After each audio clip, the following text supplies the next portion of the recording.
নেই। একটা সিএসসির বিদ্যুৎ একটা ঘরের মধ্যে যেখানে একটা এসি টানতে পারে সেখানে 4টা এসি কানেকশন হয়ে যাচ্ছে।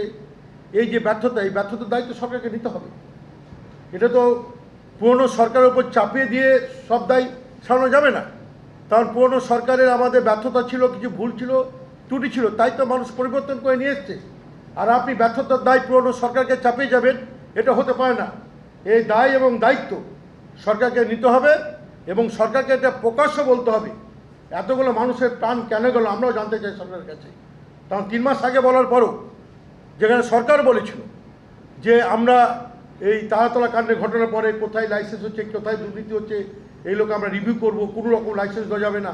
তো এতদূর পর্যন্ত এরকম ঘটনা কলকাতার বুকে মহানগরী একবারে, যেখানে ফায়ার ব্রিগেড, যেখানে কলকাতা পুলিশের হেডকোয়ার্টার, তার থেকে ঢিলছোড়া দূরত্বে এরকম কাণ্ড ঘটে যাচ্ছে, সরকারের নজর থাকবে না, এটা হতে পারে না। এটা আমরা তীব্র আমরা ধিক্কার জানাচ্ছি, প্রতিবাদ জানাচ্ছি এবং যে পরিবারগুলো যারা চলে গেছে তাদের প্রতি আমরা সমবেদনা জানাচ্ছি। আরে তৃণমূল জামানের পাপ ছিল বলে সরকার চলে গেছে। তুমি যে দায়িত্ব নিয়েছো সেই দায়িত্ব, তারপর তো তোমাকে আমি যে কথাটা বললাম বলতাম যে সরকার বলেছিল 3 মাসের মধ্যে কলকাতায় কোনো লাইসেন্স দেওয়া হবে না, সমস্ত কিছু তদন্ত করে দেখা হবে কোথায় কি ঘাটতি আছে তাতলা ধান্ডের পরে। তো তোমরা ফায়ার ব্রিগেডে কোথায় কি এতগুলো লাইসেন্স চলছে, চলছে, তোমরা রাস্তা পরিষ্কার করতে ঘুম থেকে উঠে চলে যাচ্ছ, আপনাদের টিভি ক্যামেরা ঝলক মারছে, মন্ত্রী দাঁড়িয়ে রাস্তা পরিষ্কার করছে, আর আধিকারিকদের নির্দেশ দিতে পারলেন না যে কোথায় কি কি ত্রুটি আছে, কোথায় এমার্জেন্সির দরকার আছে, ফায়ারটা আমাদের খুব এমার্জেন্সি, এগুলো সরকার ঘুম ভাঙলো না, সরকার দেখতে পারলেন না। এই ব্যর্থতা কার? ব্যাটারি 100%।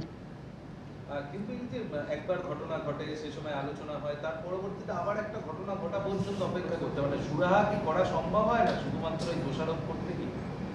না, সদিচ্ছা থাকলেই সুরাহা সম্ভব। রাজনৈতিক এবং প্রশাসনিক সদিচ্ছা হচ্ছে গুরুত্বপূর্ণ।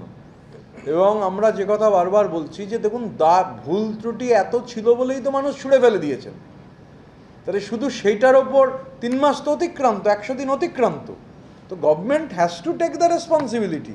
এটা তো খুব সহজ ব্যাপার, কারুর গায়ে দায় চাপিয়ে দেয়। আরে দায় ছিল বলেই তো লোকে ছুঁড়ে ফেলে দিয়েছে। Now you are in the government, you have to take the responsibility. রাজনৈতিক সদিচ্ছা, প্রশাসনিক সদিচ্ছা সরকারকেই দেখাতে হবে, কারণ মানুষের ভোটে সরকার হচ্ছে নির্বাচিত হয়েছে।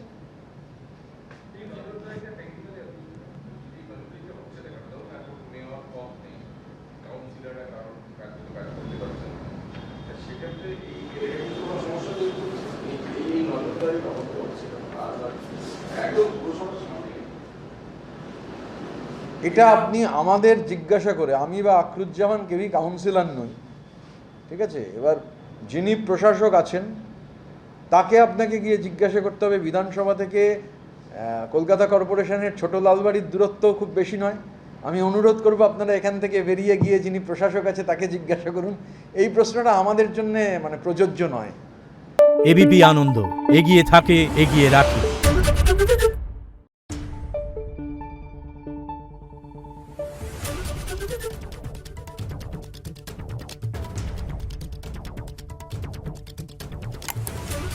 Thank you.